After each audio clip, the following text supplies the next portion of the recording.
I want to right every wrong. Together as one, we can right every wrong. I want to right every wrong. Together as one, We can right every wrong. I want to right every wrong.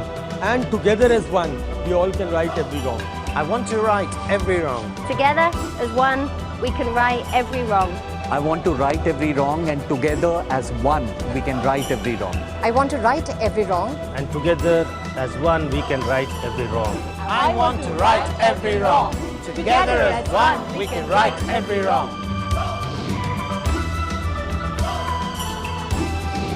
Hi, I'm Tavleen Mendirata and I'm a Rex Karmaveer Global Fellow. I'm Dr. Meenu Chopra and I'm a Rex Fellow. Hi, I'm Deepika Narayan Bhardwaj. I'm a Rex Fellow. My name is Ishita Katyal. I am a Rex Fellow.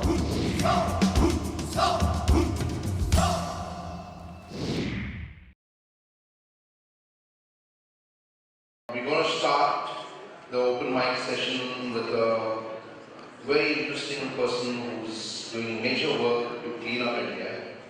And though a lot of people from India have yet to pick up the broom and start cleaning India, you have this young lady, Jodie Underhill, who's doing a huge lot of work to clean India.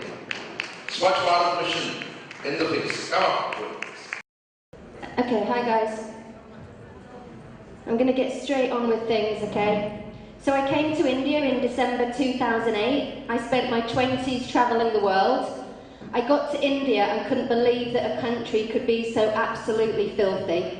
That's it in short. I did not go to college, I did not go to university. As I said, I did different jobs, and with those jobs they enabled me to travel the world.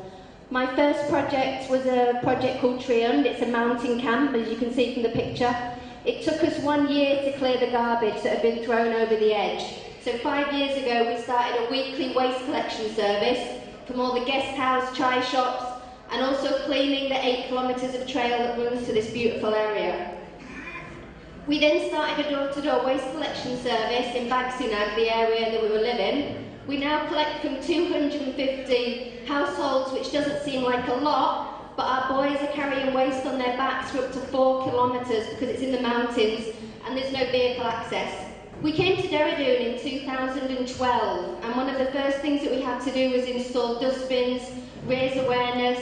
Can you see the dustbin in this picture? It has a letterbox opening, so animals cannot get inside, and it also has a lock, so people can't just throw their household and business waste inside. It's to stop general littering. This is one of the projects that we run. It's called Jharkhand Forest. It took us months to clean this very, very beautiful forest.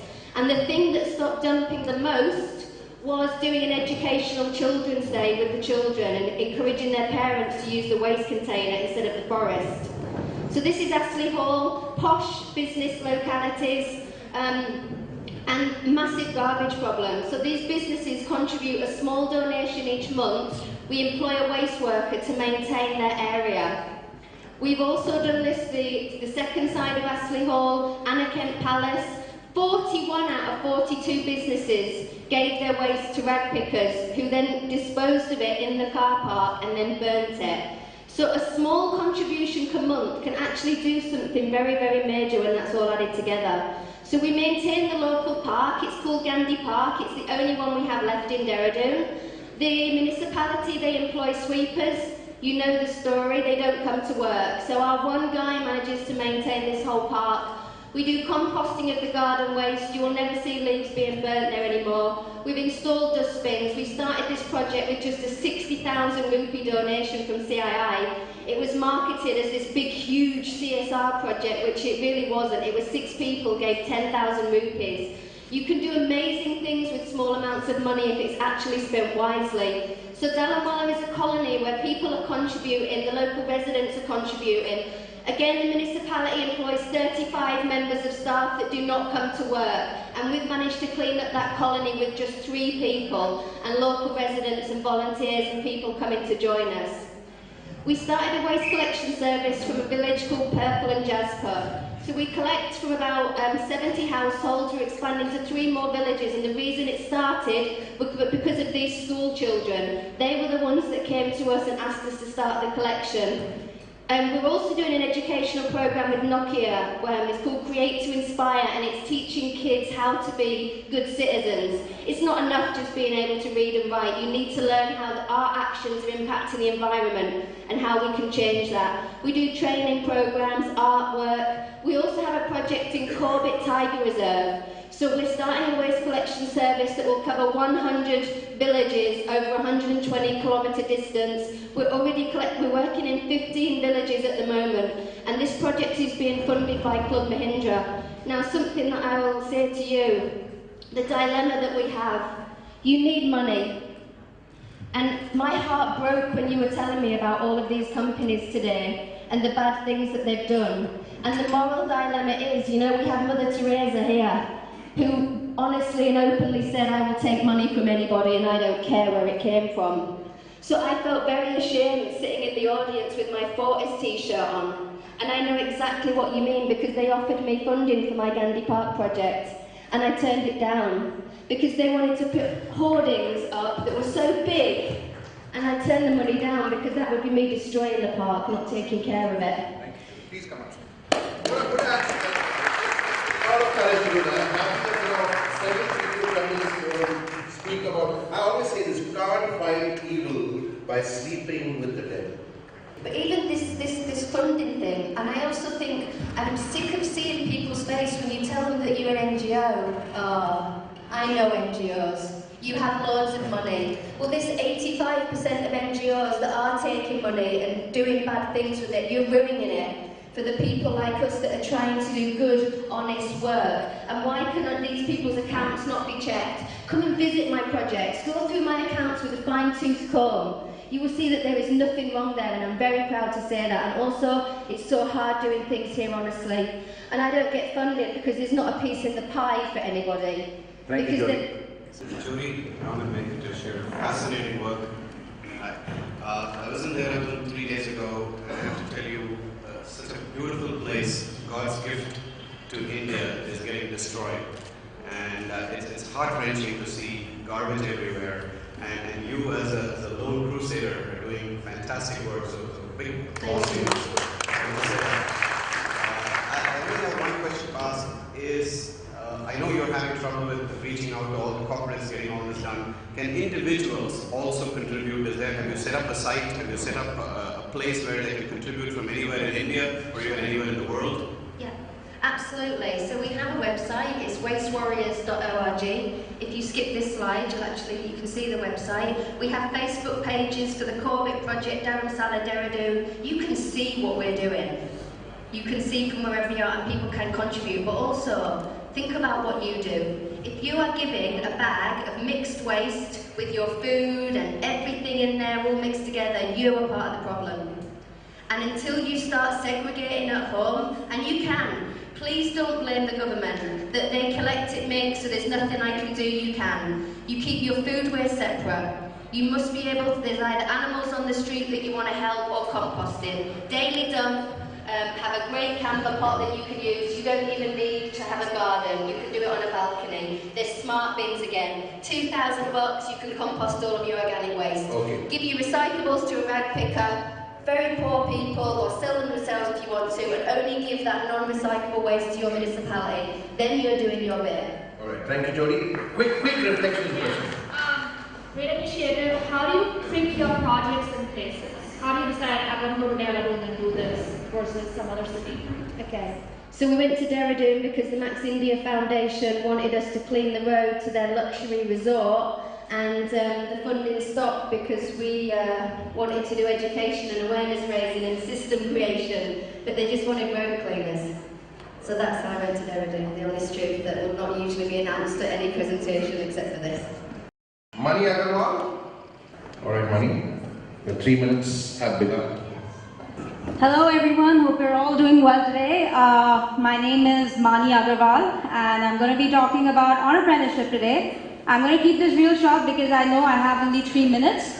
I'm going to start with a background about myself. I run an online fashion e-commerce venture. It's called iwearmystyle.in.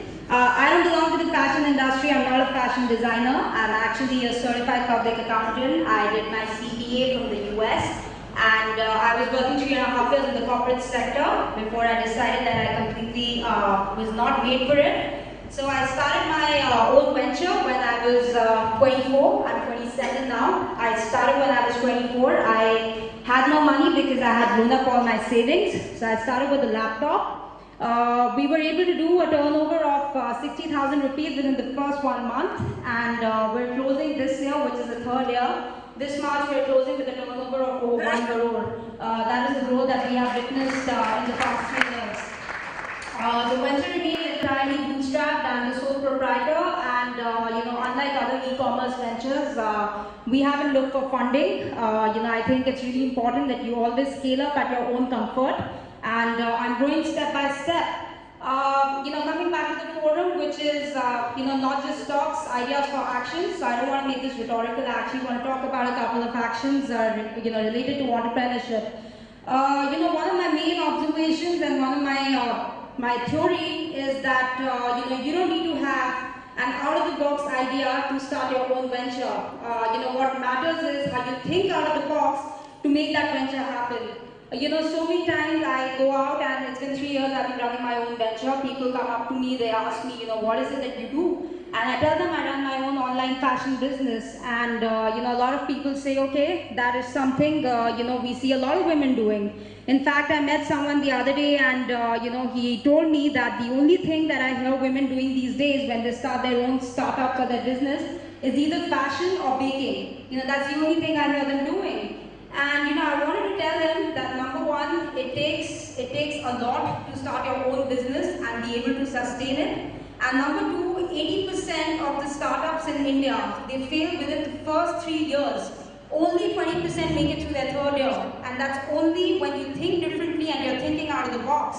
And trust me, if all of us in this audience could think out of the box, all of us would be entrepreneurs. But we're all going to do something different. And it's very important to realize your potential. I'm just going to take a minute more, and to be able to set yourself as an example for others to follow. And you could also be the lady in the building who has the best terrace garden, but everybody wants to have a terrace garden like you. So it's important to do that. Since I'm running short on time, I'm just going to quickly say that we have a very dismal number of women entrepreneurs in the country. We're just 10% women entrepreneurs. And it's mainly, I don't want to touch upon the socio-economic factors that we women face, lack of funding or lack of benefits. But I want to talk about the urban women who do have the benefits, but we follow the conventional route of getting married, having kids. And it's very important that we do something different. We follow our passion, set ourselves as an example. Okay. Yeah. All right. So I'm going to keep the shot. All right. Thank you so much for your time. Smriti Nathpal, if you're not here, you missed a chance to speak. There's no 3 minutes happening anymore. Yeah. All right. Okay. Not able to understand anything. That's exactly what 18 million people go through every day and every moment of their life. I, Smriti Nathpal, work with the deaf people of the Indian community and India. I was born in a family where sign language was just as important as Hindi, English, or any of the regional language for any of the kid who's born in an Indian family. I think I started signing when I was probably few months, and writing even before when I started writing or speaking. So I call it my mother tongue.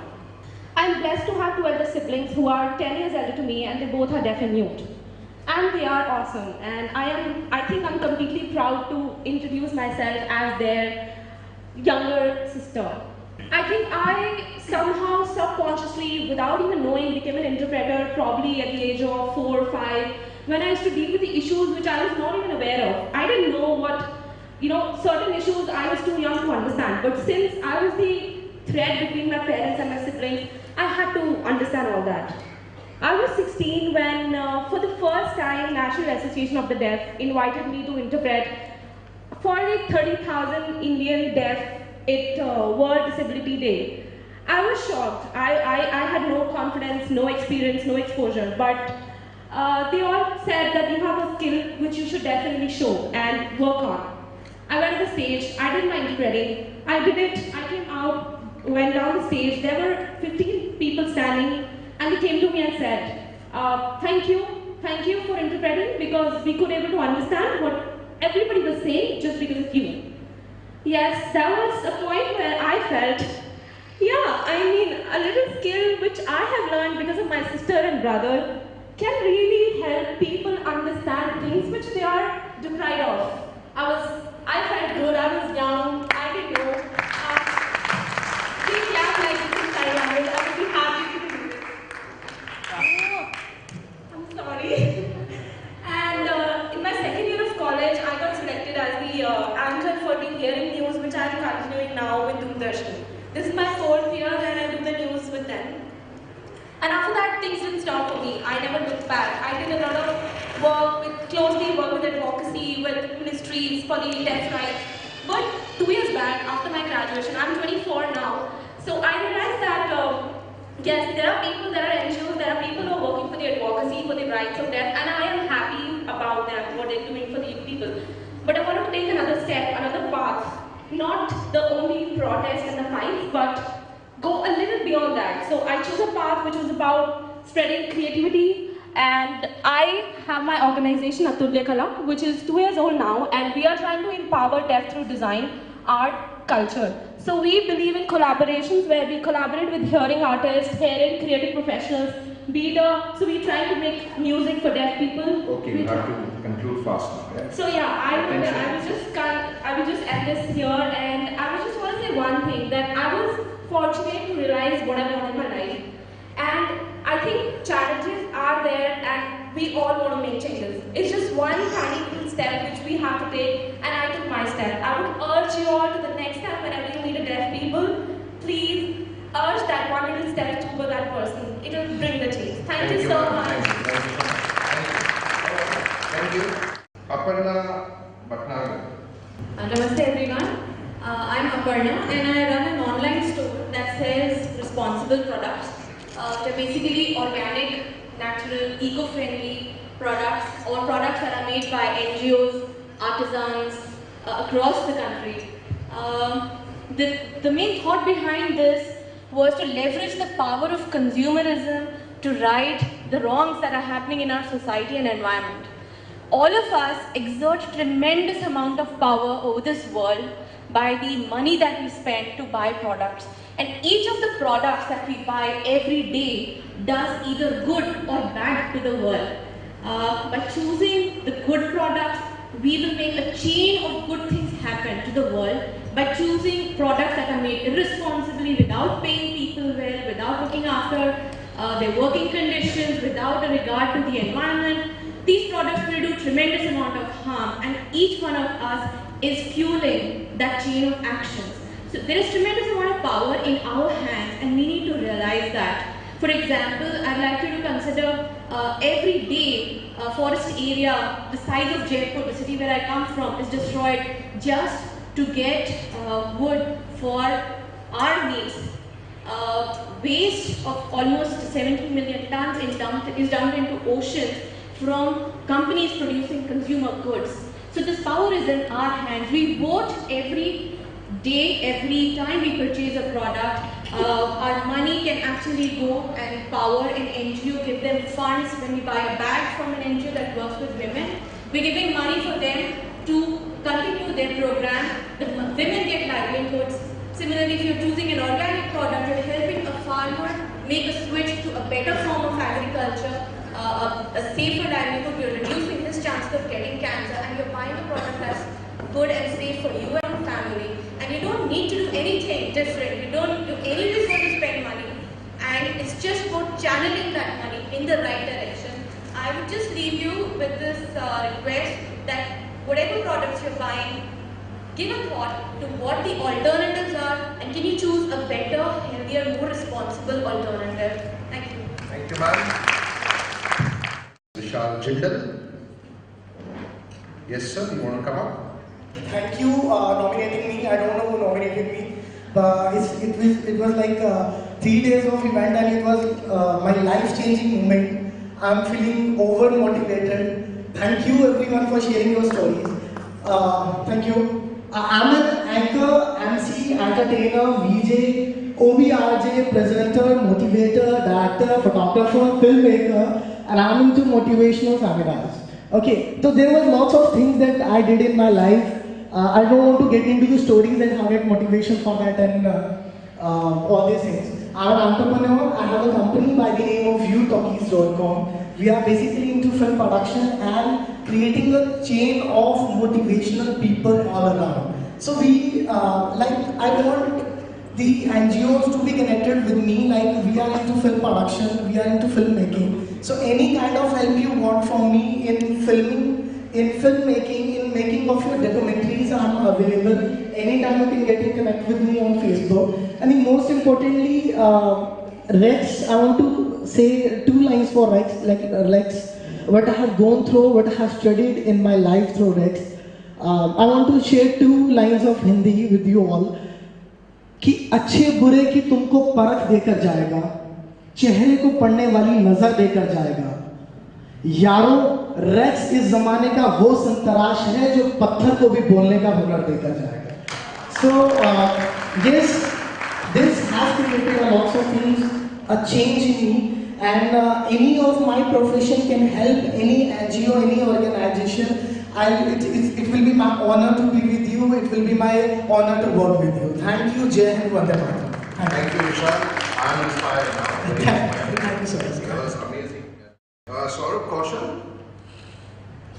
Saurabh Kaushal. Yes, sir. You have 3 minutes. Thank you, Jerry, and thank you very much to everyone. So, I'm Saurabh Kaushal. I'm basically from Haryana. So, I'm doing space research from last 7 years. Basically, I'm an electronics and communication engineer. As my passion, I'm doing this research work. And basically, I'm working on a space debris mitigation. And I propose some new technologies, how we can clean the space station from the space. And for that, I'm working from last 5 to 6 years. So currently, we are working on a manufacturing of a cube satellite. So our research and development team is working on a cube satellite. The main objective of the cube satellite is to provide services basically to the rural area in India and abroad. So apart from that, we are also working on launching services, and we already built and successfully tested the rocket, and which we sent to up to an altitude of around 500 to 1000 meters. So with this aim, my main objective is to create the opportunities for others, because I spoke in various conferences including TEDx and in talks. So I met with a lot of students, and they said that like this in India, there's not even as there's a lack of opportunities in the field of innovation and creativity. So our main objective is to create the opportunities for others, so that they can do something better for the development of humanity, society. So it's also my objective is to do something great for the development of society, and I think the development is possible if someone thinks innovative and creative. So it's my approach. If like this, if you have some innovative and creative ideas, so that we can work together, and definitely India should be the next superpower in the terms of technology. So this is my main objective, to bring together everyone in the field of innovation and creativity. Thank you very much. Thank you, Saurabh. Brilliant. Very nice.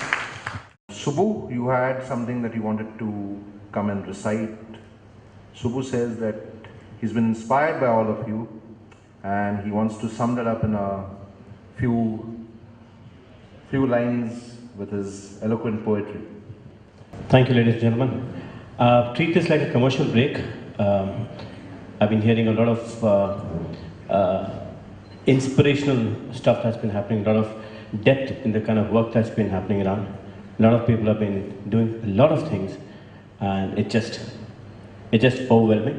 I have 4 lines that I have written, and after which both Jerry and another gentleman here spoke about Mr. Bachchan. These 4 lines are for all of you sitting here. जिन रास्तों पर अंधेरे हो, रोशनी भी होगी. जिन रास्तों पर अंधेरे हो, रोशनी भी होगी.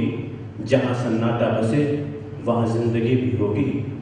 कुदरत कभी इंसानों में फर्क नहीं करता. कुदरत कभी इंसान में फर्क नहीं करता. सुबह मेरी हुई है तो फिर आपकी भी होगी. Thank you very much.